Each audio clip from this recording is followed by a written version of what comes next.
안녕하세요. 이태준 작가의 단편소설 불후선생 낭독해 드릴게요. 잘 아시는 것처럼 이태준 작가는 한국의 모파상이라는 별명이 있지요. 그만큼 단편소설의 대가라는 뜻인데요.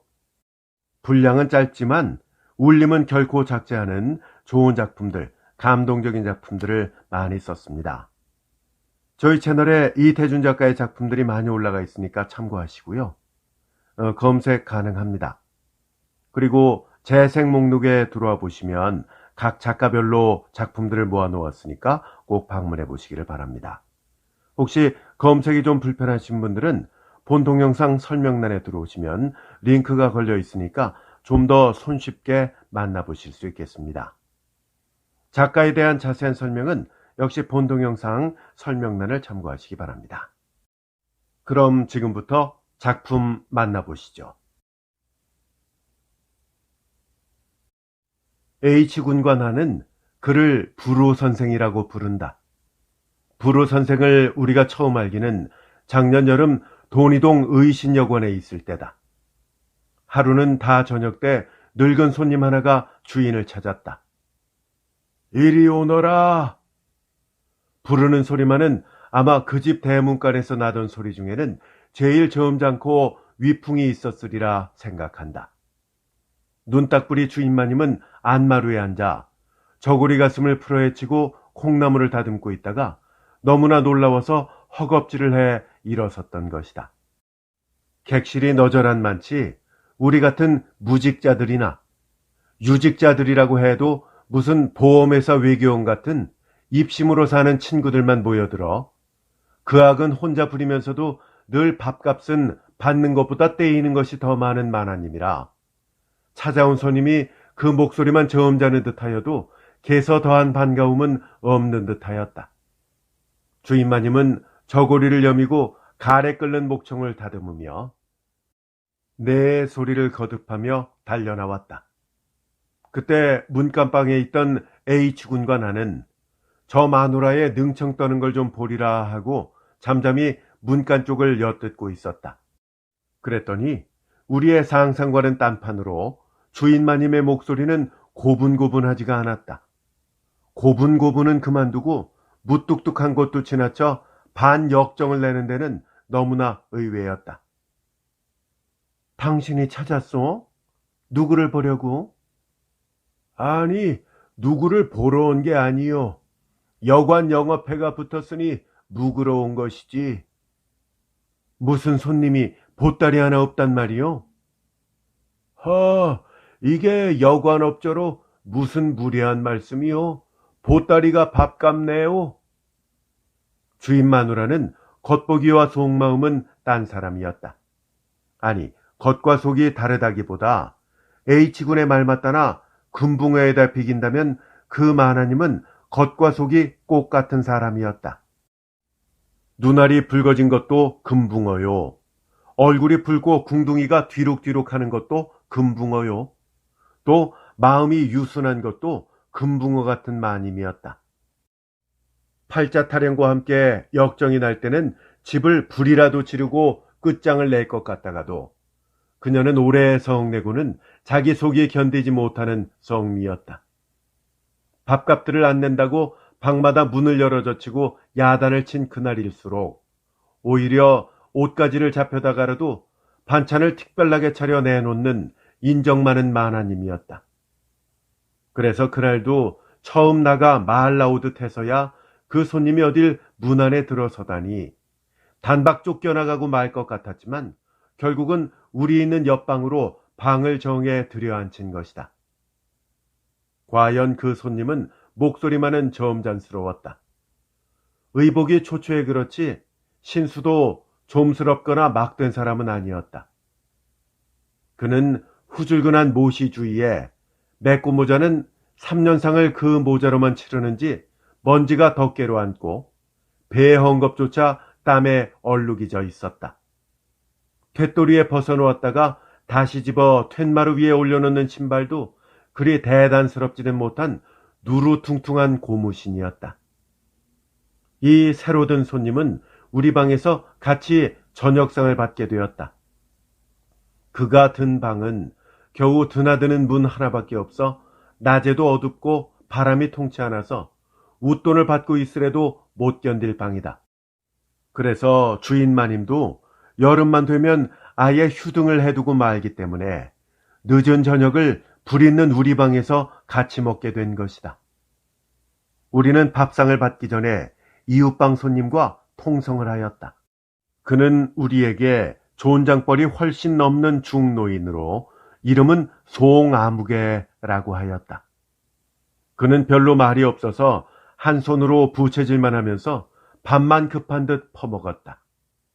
우리는 반 그릇도 못 먹었을 새에 그의 밥사발은 밑바닥에 긁히는 소리가 났다. 그리고 그는 밥숟갈을 놓자마자 자기 손으로 밥상을 든 채 실례했소이다 하면서 우리 방에서 나갔다.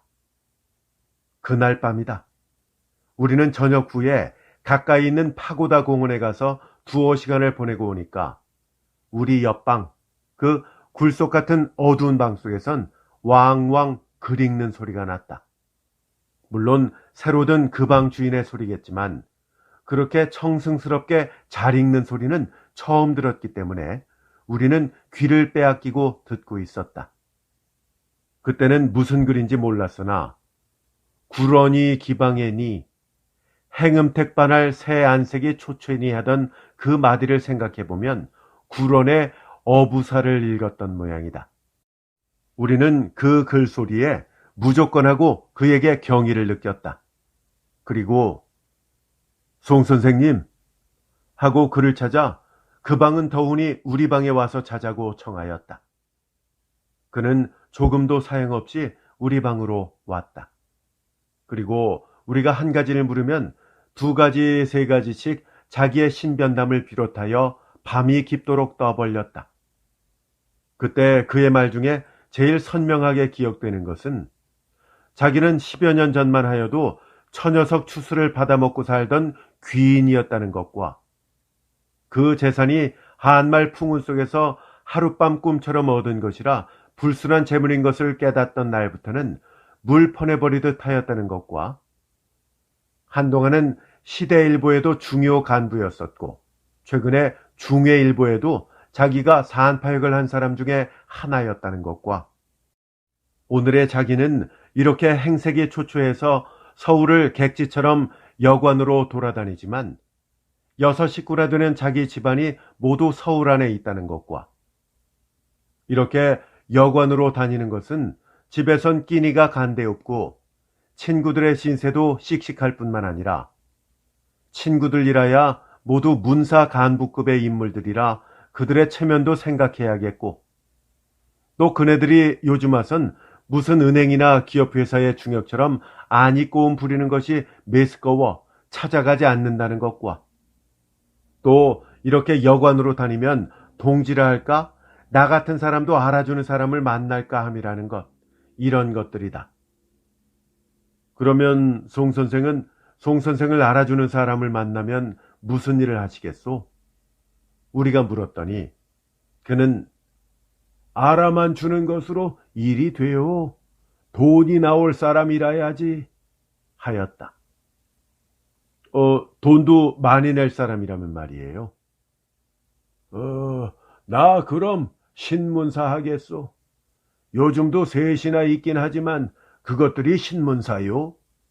조선에선 그런 신문사 100이 있어도 있으나 많아요. 하였다.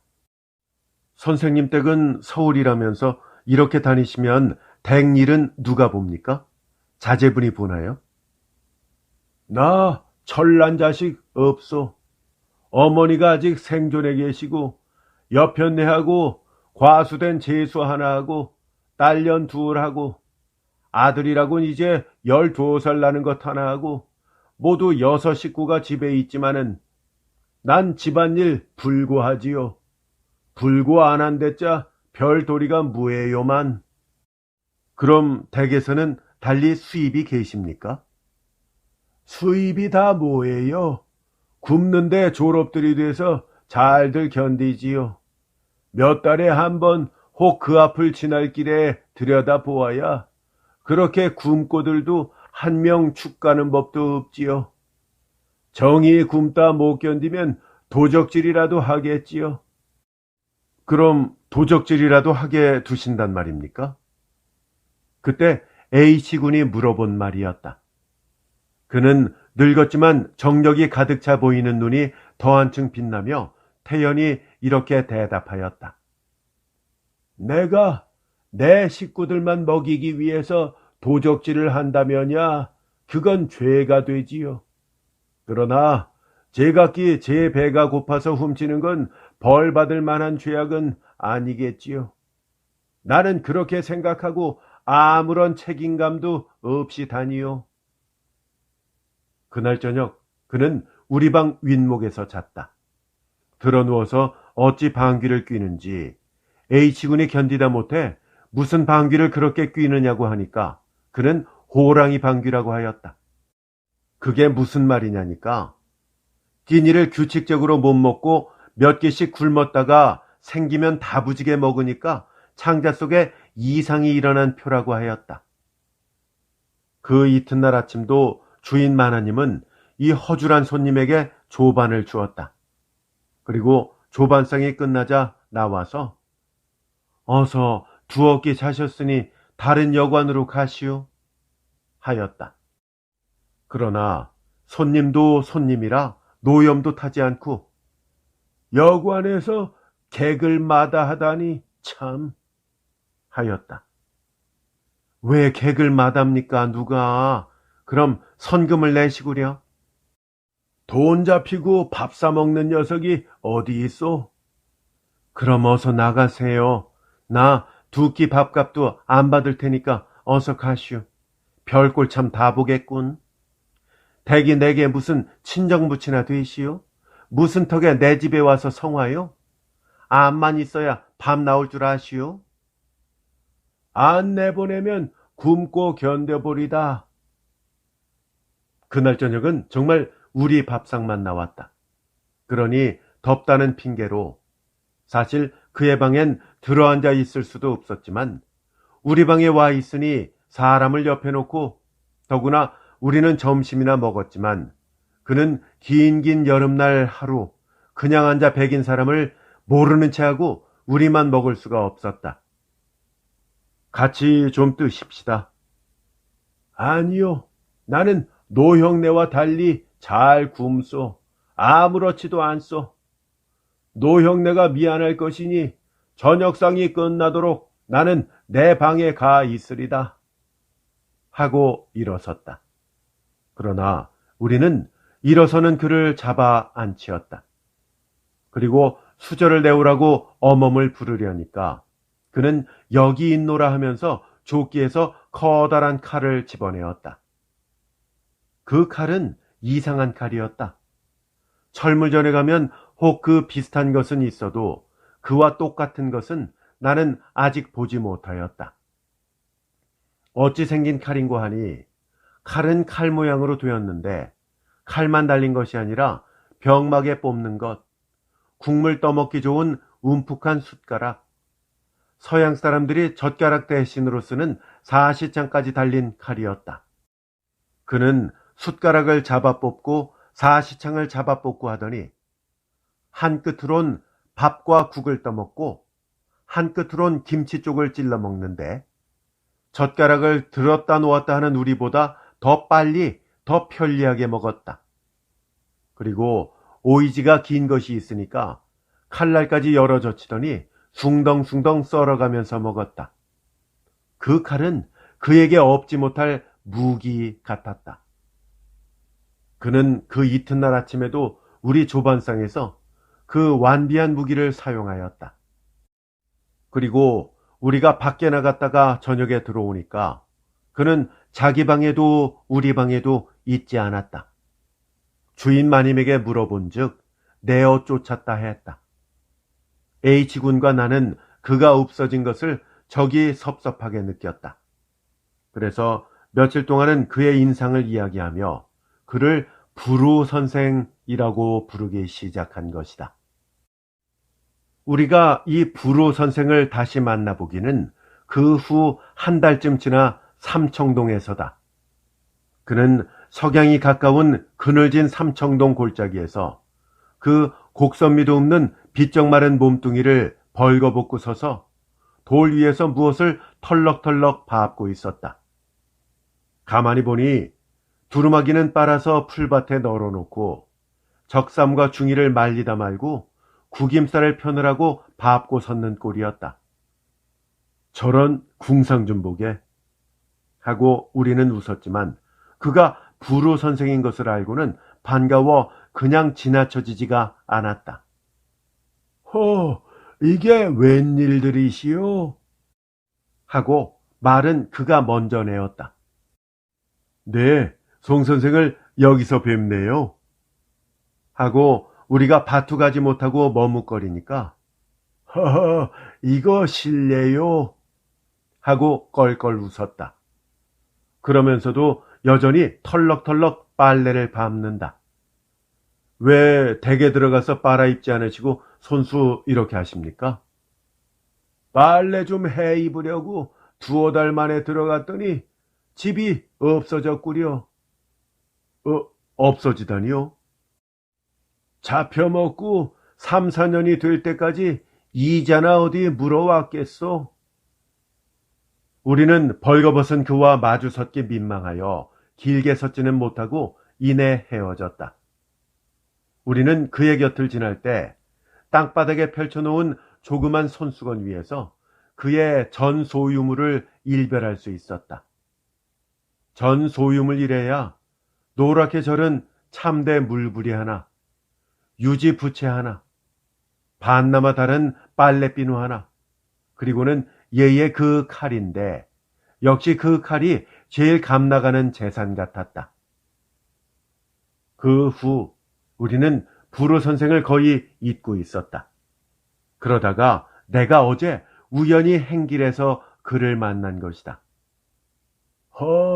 이거 이공이 아니시오? 참 반갑소이다.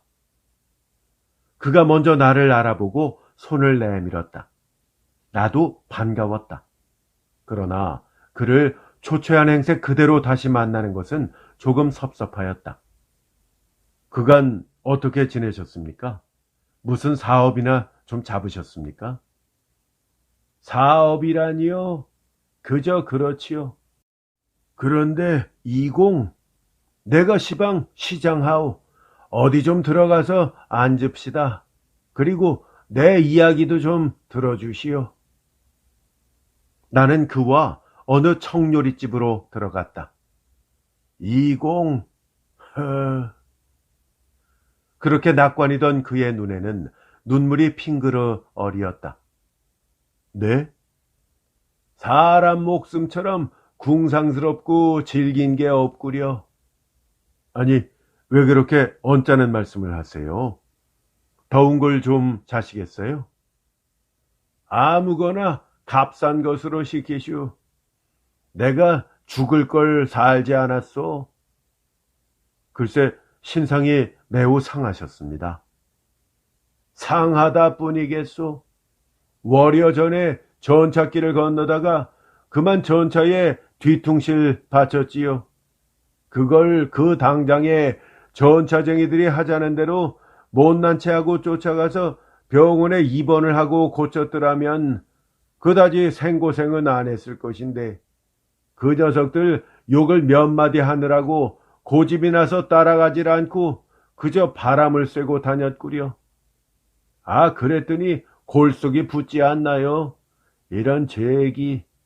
그러니 벌써 며칠 뒤라 전기회사로 찾아갈 수도 없고 병원으로 가자니 돈이 있길 하오. 그냥 그러고 쏘다니다가 어떤 친구의 집에 갔더니 그 친구 아들이 의학교에 다닌다게 좀 봐달라고 하지 않았겠소. 그랬더니 골이 썩기를 시작하니 다른 데와 달라서 일주일 안에 일을 당하리라는구려. 일이 별일이요? 죽는 것 아니겠소? 슬그머니 겁이 듭디다 그려. 그래 그 길로 몇몇 친구를 찾아다녔으나 한 사람도 만나주지를 않아서 그냥 돌아서니 그젠 눈물밖엔 나는 게 없습디다. 골은 자꾸 뜨겁고 쑤시긴 하고, 그제는 그 끔찍할 것도 없는 집안 사람들 생각이 간절해집디다 그려.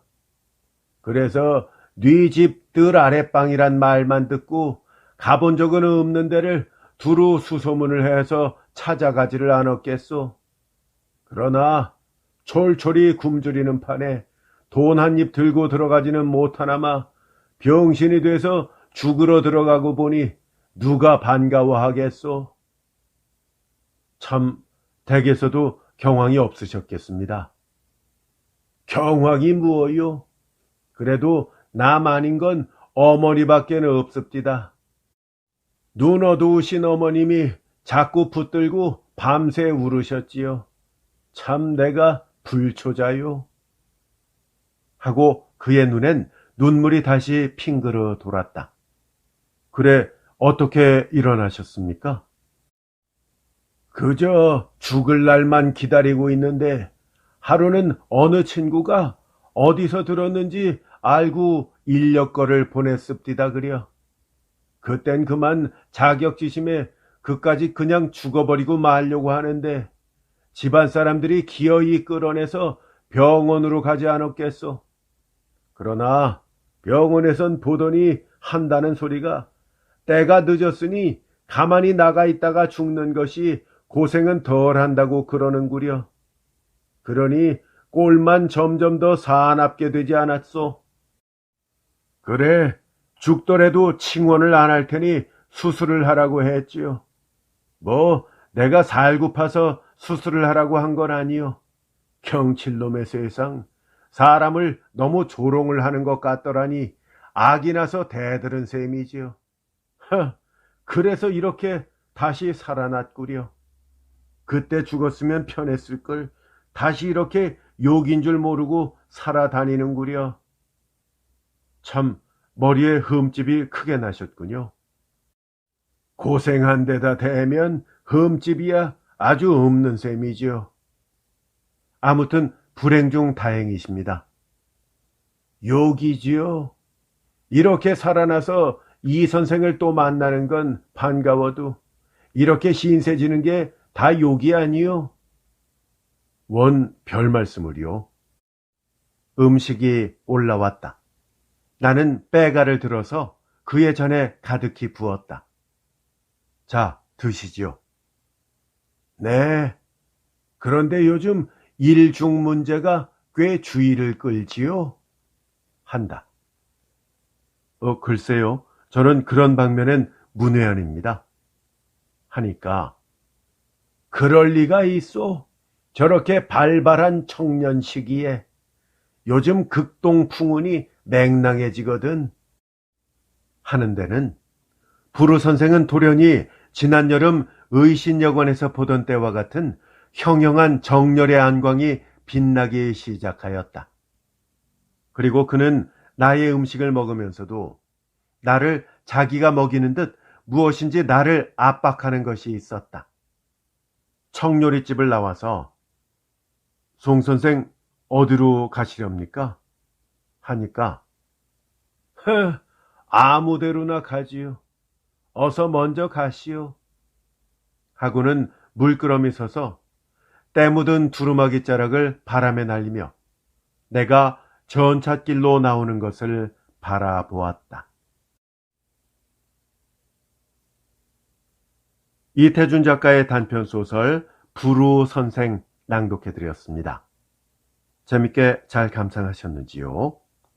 이 작품과 비교해서 역시 이태준 작가의 단편소설 영월영감 함께 들어보시는 것도 추천드립니다. 그 밖에도 이태준 작가의 작품들이 많이 올라가 있습니다. 오목녀, 행복, 온실화초, 누이, 어떤 날 새벽, 신라권 이야기, 코스모스 이야기, 슬픈 승리자, 꽃나무는 심어놓고, 아담의 후예, 그리고 색시, 손거부, 순정, 이런 여러 작품들이 올라가 있으니까요. 관심 있는 분들은 꼭 들어보시기를 바랍니다. 저희 채널에서 검색 가능하시고요.